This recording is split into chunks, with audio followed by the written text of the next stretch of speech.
Greetings, this is Captain Rex, and you're watching Star Wars Nut 77, home of the Star Wars Memorabilia Reviews.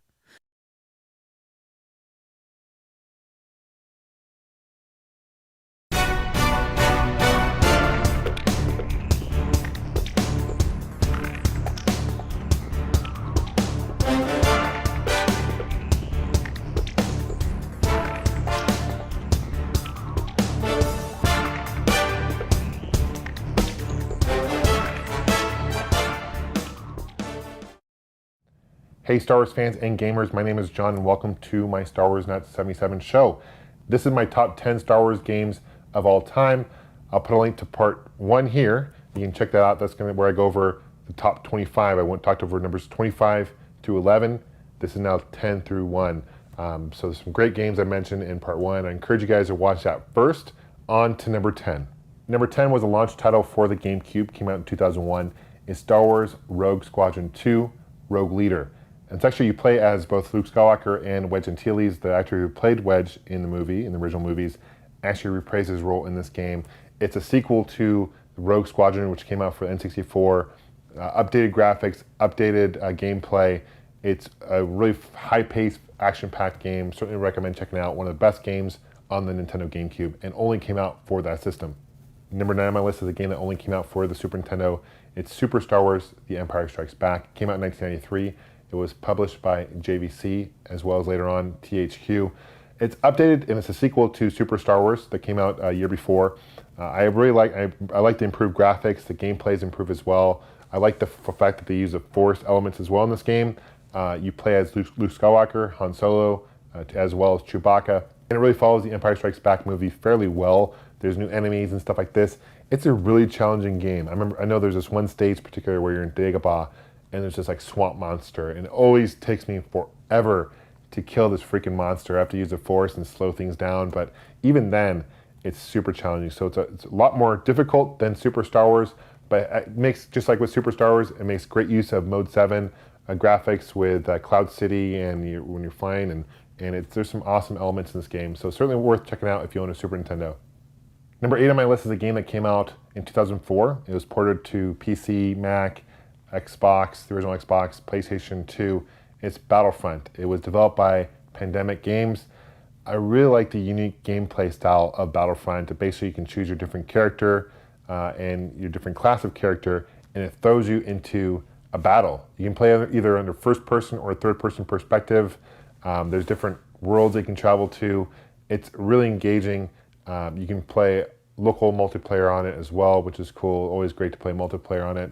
And if you're a big fan of Star Wars, this is definitely one to check out. Like I said, it's got seriously unique gameplay elements to it. Number 7 is a game that came out in 2006. It's Lego Star Wars 2, the original trilogy. It basically follows the first episode 4 through episode 6, and you play as Lego characters. It was developed by Travelers Games, who went on to create other great games like Pirates of the Caribbean, Indiana Jones, Batman, etc. And Star Wars was really one of their first successes. And there's no really voiceovers in these games, but it's actually a pretty easy game to play. You can't really die in it, but I really like the use of Legos and what they did to kind of incorporate the Legos into the game. It's got a lot of replay value in it as well. You can collect different coins and collect points that way. But basically, you can't really die in the game. You just when you die, you just reappear. But it does follow the games pretty well. Number 6 came out in 2004. Star Wars Knights of the Old Republic 2. It's developed by BioWare. It was a follow-up to Knights of the Republic 1. It came out for PC as well as the original Xbox. It takes place 5 years after Knights of the Old Republic. There's new planets, new characters, just like in the original one, where you can actually decide if your character is going to be bad or good, which is cool. Graphics are great. The story is not as good as the original one, in my personal opinion, but it's still worthy, and that's why it's number 6. Number 5 is a game that came out only on the N64. It came out in 1996. It was a really early release for the N64. It's called Shadows of the Empire. You can play either in a first-person perspective or a third-person perspective. It's actually it's based on a book written by Steve Perry. It came out the same year. Really, Lucasfilm wanted to push Shadows of the Empire. They had books, they had comics, they had action figures. Basically, the story goes: you are Dash Rendar, and it takes place between episodes Empire Strikes Back and Return of the Jedi, and Luke and Leia have been captured by Prince Caesar. Or I think that's how you pronounce his name anyway, Caesar. And basically you have to go and save them. It's got some great music. The music in this game is phenomenal. It is a challenging game though, nonetheless, but it's worth checking out. Number 4 on my list is a game that came out in 2005, only on the PC and the original Xbox. It's called Republic Commando. It's a first-person tactical shooter. So if you played games like Rainbow Six, you basically play as these Republic Commandos, and you have to kind of tell them where to go and situate, and there's a lot of strategy involved. It's a really fun game. It reminds me a lot as far as the graphical style as like Halo or Metroid Prime. It's a very unique first-person shooter game with tactical elements in it. It's definitely a lot of fun to play for the original Xbox or PC. Number 3 on my list is actually a series of games. It came out only for Mac and DOS. It's the XWing series, and it was released between 93 and 97. There was different expansions. There was XWing, and then there was TIE Fighter, and there's XWing versus TIE Fighter. There's a B-Wing expansion. Basically, if you play games like Wing Commander, it's a simulation game. It's a first-person perspective. You're either an X-Wing or a TIE Fighter, and it's a space battle game. A lot of fun. Graphics obviously improved as the games went on. X-Wing Alliance is a great game. I wish it was ported to the home console. Unfortunately, it never came to the home console, but if you have a PC and Mac or you run DOSBox, definitely check it out.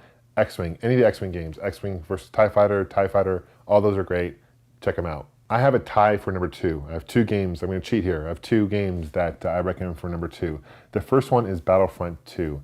This is a sequel to Battlefront 1. Came out in 2005. It's actually, they added a few things. They added new planets, they added new characters, they added ability of you can actually play as a Jedi. They appear at random. You can play as a Jedi in these games. Super fun game. It's played in the first person perspective as well as third person perspective. And it's one of my favorite Star Wars games. It's Battlefront 2. The second game I recommend for number 2 on my list is the original Star Wars Arcade. Came out by Atari in 1983. There's a cockpit style where you can sit down and play it with a yoke, or there's a stand-up one which I own and you can play it as well. It's a vector style graphic game. The music is amazing. There's voices from them. There's actually voice lines from the movie. You can play in the trench, and it's just a lot of fun to play. It's one of the best arcades, in my personal opinion, of all time, and that is Star Wars. That's number 2, tied for number 2 on my list. Now on to number 1. I'm sure you guys are curious what number 1 is. You may know by now, and it's a game that came out in 2003. It's Knights of the Old Republic. Came out for PC and the original Xbox. Probably the best Xbox game you can play. If you own an original Xbox, this is definitely one to check out. It's a RPG game developed by BioWare, and it's set 4,000 years before A New Hope.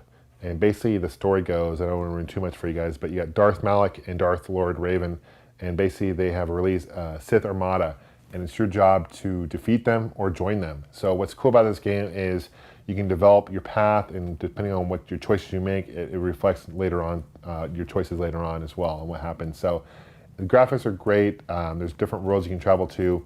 It's one of the most advanced Star Wars games out there. That's number 1 on my list. Well guys, that concludes my top 25 Star Wars games of all time. I really appreciate you guys watching.